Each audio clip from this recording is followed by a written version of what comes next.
Hey, Gainz Nation. dude, can you guys believe that Roman got a haircut and he's growing out his mustache? What the hell is this? Bow, bow, bow, bow. Roman looks like he's what's his name?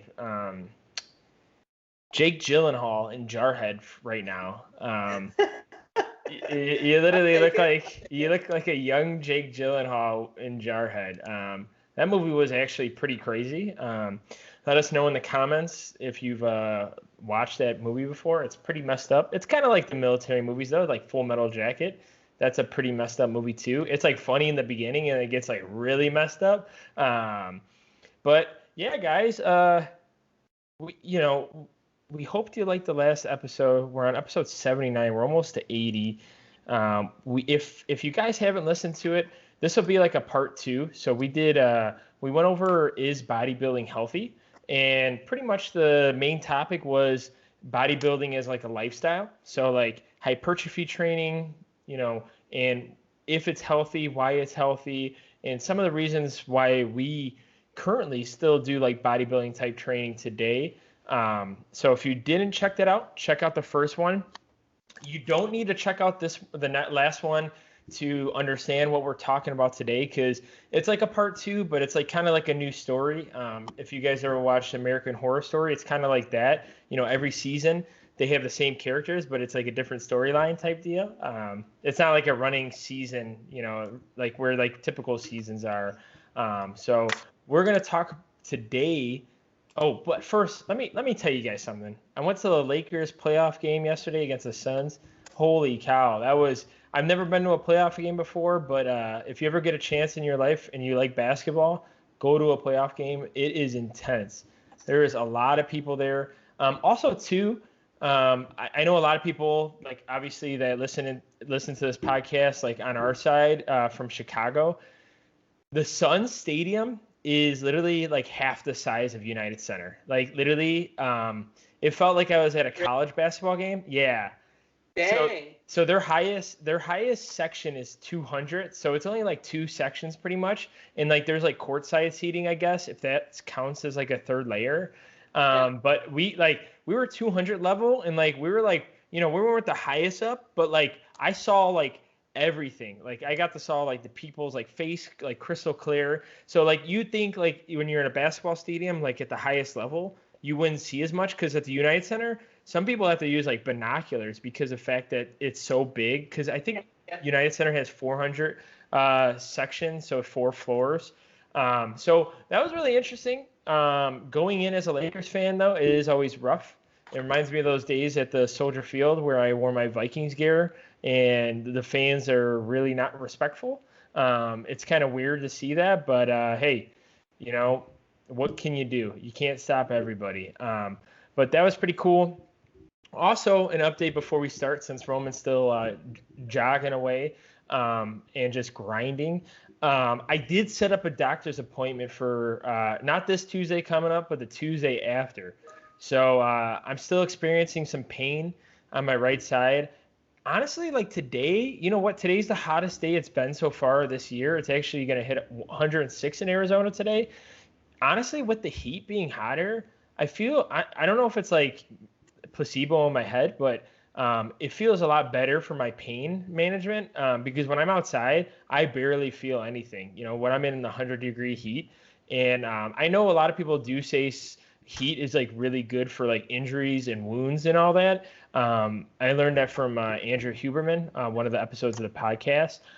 So it's feeling a little bit better, but I'm also gonna do a general checkup. I'm gonna get my blood work done with my all my levels and my hormones levels, which we've talked about in the past. And honestly, we're gonna talk about it today too. And I'm gonna get my shoulders checked out. So hopefully by the next two podcasts, maybe I can update you guys with like the results I found, because I have put on about 20 pounds, over the past like year and a half. So we'll kind of see where I'm at in my health. Maybe I'll read the results. Maybe I won't. Maybe I'll just like show like the key points or key findings, I guess. Maybe I'll share it to Roman, and then Roman will probably help me figure out what we want to like kind of go over. Um, And if it's bad, maybe I won't go over to it. Maybe I will want to talk about it too much because that's kind of personal. We'll have to see what kind of ideas. But so yeah, I'm doing that. It's been a while since I've been to a doctor. I think I haven't been to a doctor in like 3-4 years. I haven't gotten my blood work in 3-4 years. And like we're gonna say on this podcast, like try to go to your primary care doctor and suggest and ask for like a blood panel review, and also maybe hormones. If I'd say for the hormone side, that's totally up to you. If you're not feeling like any down or like any like libido, I probably wouldn't get hormones checked. It's just something I want to check. I'm not having any of those issues. I just want to get those checked just to make sure. So yeah, we'll stop from there. But episode 79, we're going to talk about is bodybuilding healthy, part 2 for competition. So if you do you want to kind of get a brief intro, Roman, since you haven't talked? Yeah, I'll tag off that really quick. I know it can be different, like country to country. So if you're outside the U.S., sorry. Oh yeah, that's right. I forgot. We have a lot of what was it, Switzerland or yeah, or some country. Sorry guys if we haven't figured that out yet. We're like the 92nd most popular podcast in like Switzerland or Sweden. Or Sweden. both. It's Sweden. Is it? Shout out to the Sweden people watching or listening right now.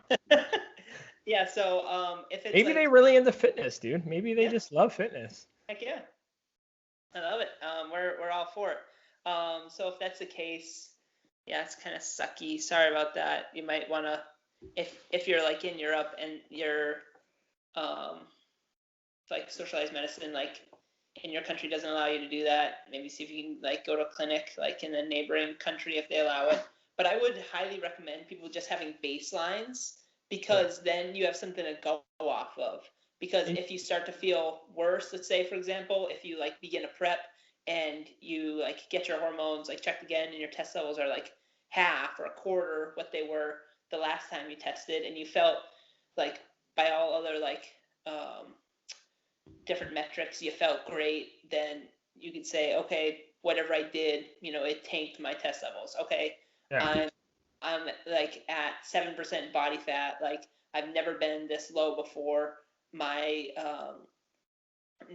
my dietary fats are like extremely low. I know that once I like start to like reintroduce healthy fats into my diet and put on like a little bit of weight, not like a lot of weight, but like once I get back into like a like a more like carrying around type weight where you're like 10, 12, 15% body fat, like where you feel like more comfortable, where you don't feel like you're starving every minute of the day, and where you're hyper food focused, et cetera, et cetera. Or you're either fat and you can't walk or you can't run. Yeah, that too. So you might be on the opposite end of the spectrum where you need to kind of come down. That's very true. I have heard. Quick ad. Sorry to interrupt. I know there's like a lot of actually there's a lot of more online tests where they send you a kit.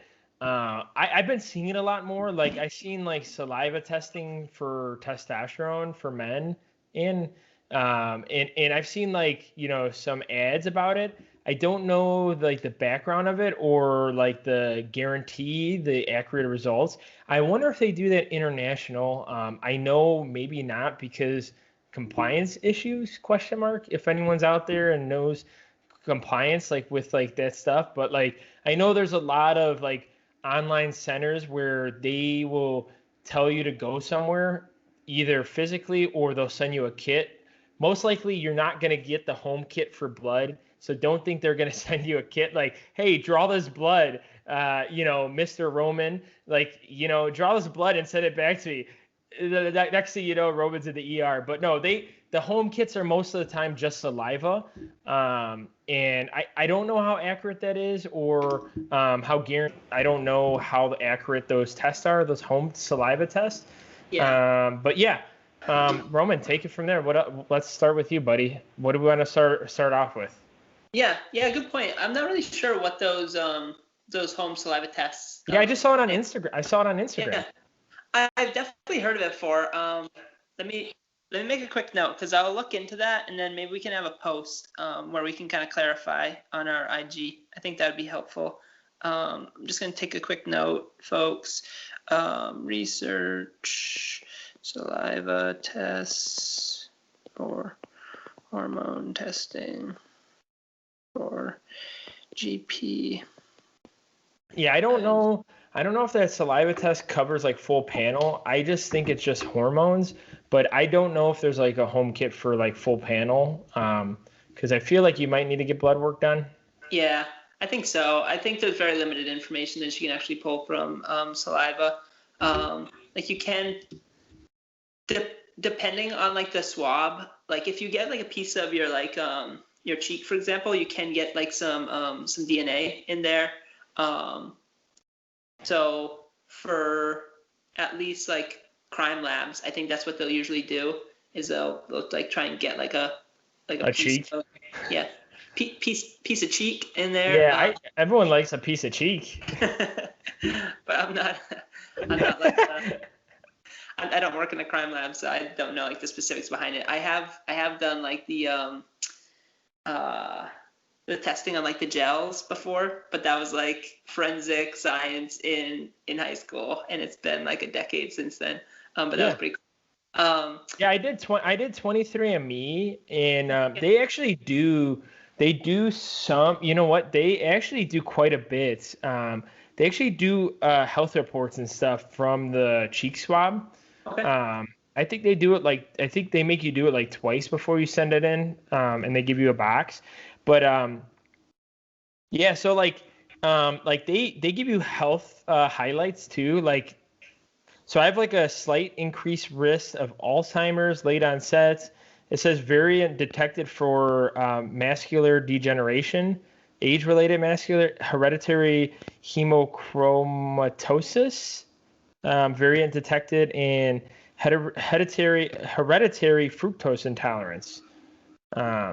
Yeah, but they give you, honestly, like they update it all the time. I don't know, maybe it's because of the fact that they whatchamacallit, they give you more updates because they add more certain features to your DNA, I guess, and they like retest like the samples. But man, they give you a lot. They give you like a lot of like health results. Like I said, I don't know how accurate it is. So I'm not gonna praise it. It's something that like we bought each other for like Christmas, or I think I got it for like a Christmas present. So it's like, one of those things that's like a pretty cool thing. And like, a lot of my relatives have done it. So like, it shows me like my dad, I have more like genetic, like, traits from my father. Like it says like I'm 53% my father, and like the rest, most obviously my mother.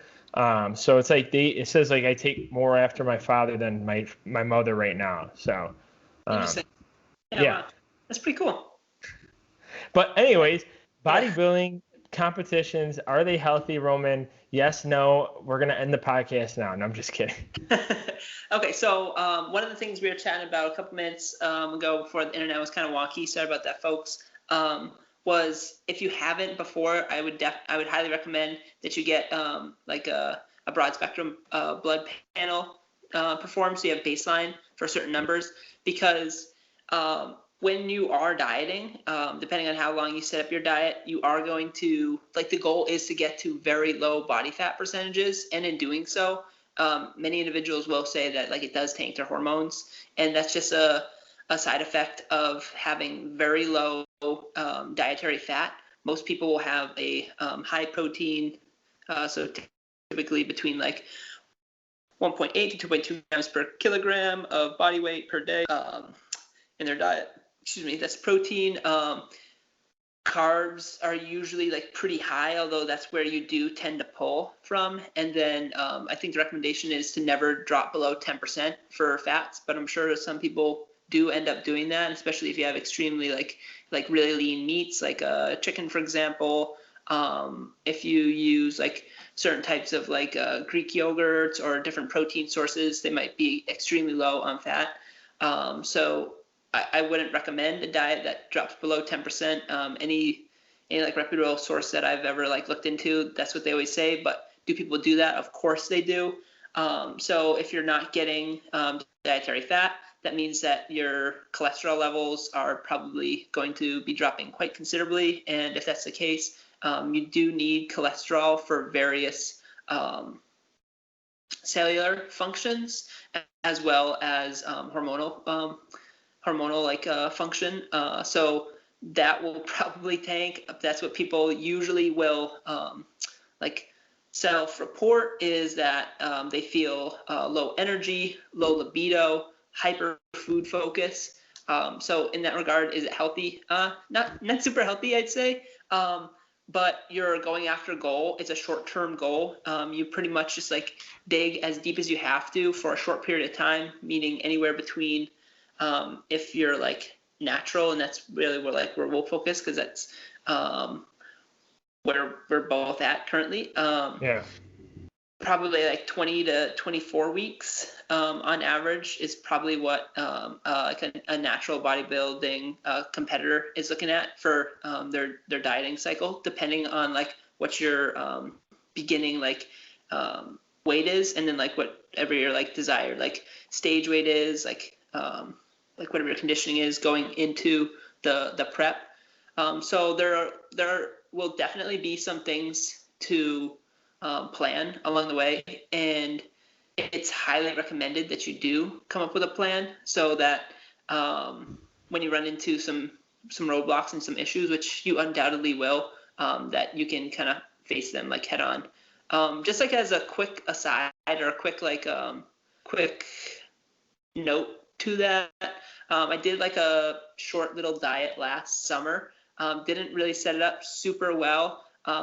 Was just kind of messing around with it because this is probably like the most serious I've gotten into bodybuilding before. It was probably ended up being like 8 to 10 weeks, maybe 12 weeks. I don't remember exactly how long it was. I dropped about 20 pounds, but I was running into some gut issues at the time. So if that were to happen, I'd probably want to take out certain foods that I believe that were causing those gut issues. And for the most part, what you'll see with a lot of like higher level bodybuilders is their diets will be like the amount of variety will be quite low, so that you don't have to have like that additional like decision making process like on top of everything else that's going on, because your energy levels may be like in the tank, since your body fat percentage is going to presumably be like incredibly low, possibly like the lowest it's ever been, so that you can get to that quote unquote like stage lean and stage ready physique that you're looking for. So I'd say like definitely have some contingencies in place. Definitely plan out your like nutrition as best as you can. Obviously you're going to have to make some changes on the fly, and that's totally okay, as long as they're within the confines of the goals that you set. For example, if you need to consume between, let's say, like 1,600 and 2,000 calories to meet your weight loss target, that's per day, then you don't want to be adding in, I'd say, like you probably don't want to add in like beef brisket or something along those lines. Like I love beef brisket. Like you might just have to put that on like the back burner type situation. Stick with lean protein sources, satiating carbohydrate sources, high like fruit veggie content, so that you can keep that fiber content up high, and then like the healthy fats, of course. Yeah, no, that's good. No, that's really good. And I'm kind of glad I set up that doctor's appointment yesterday to kind of talk about that, because it was like perfect to get this like podcast started. Because like, just because I haven't competed since 2016 in bodybuilding, because I did 2 shows in 2016, but I still actively promote that style of like learning about your body. Because if you're currently also in like a bulk or cut, just because like you drop 10, 15 pounds or even 20 pounds or even more than that, like you still want to make sure like you're doing it healthy. You make sure you want to, see if it's working, or just stay on top of your health. I think the best motive for this podcast is try to live your healthiest, strongest life you can.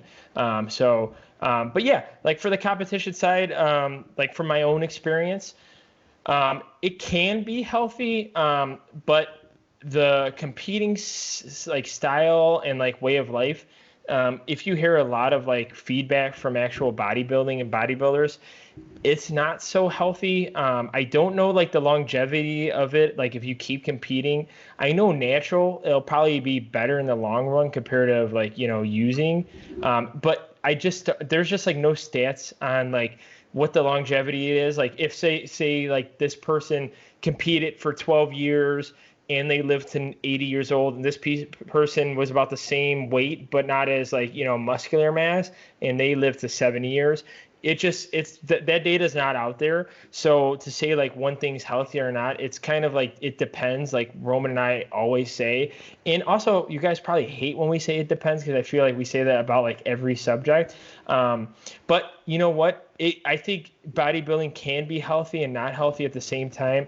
Like Roman was saying with my experience is, I got down to the point where like the electrical fat scale or fat percentage scale where you grip it with your hands, I got to the point where it said error. So I didn't even know what percentage I was at. So I'd say less than 5% body fat. So I couldn't even tell you what percentage exactly I was at, but I was at the point where if you pulled my skin, it was just like skin.